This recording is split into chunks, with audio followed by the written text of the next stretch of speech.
The bus was late. Maggie huddled deeper into her coat, her breath curling into the cold night air. The street was empty except for the flickering street lamp and the man sitting at the far end of the bench. She hadn't noticed him before. He wore an old, tattered suit, his shoes scuffed and worn. A battered briefcase rested at his feet. He stared straight ahead, unmoving, like a statue. Maggie glanced at her phone. No signal. Typical. You waiting long? She asked, more to break the silence than anything. The man slowly turned his head toward her. His eyes, dark and unreadable, studied her for a moment before he answered. A long time. Maggie nodded, shifting uncomfortably. Something about him felt off. Not dangerous, just strange. These buses are never on time, she muttered.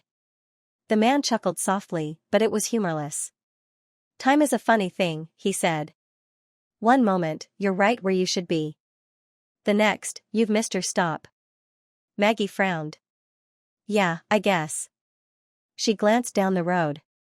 Still no bus. The man sighed. I used to take this route every night, he said. Same time. Same bench. He tapped the worn leather of his briefcase. Always heading home. Until one night, I wasn't. Maggie hesitated. What do you mean? The man tilted his head slightly. I missed my bus, he said simply. A chill ran down Maggie's spine. She suddenly had the overwhelming urge to leave, to walk home instead. But before she could move, headlights appeared in the distance. The bus was finally coming. The man let out a slow breath. It's here. As the bus pulled up, Maggie stood, eager to get on. She turned to the man. Are you coming? He smiled, a sad, knowing smile. Not this time. Maggie hesitated, then stepped onto the bus. She paid her fare and turned back to look at the bench. The man was gone. Her stomach twisted. There had been no sound, no footsteps. Just, nothing. The driver glanced at her through the mirror. You okay? Maggie swallowed hard. Yeah.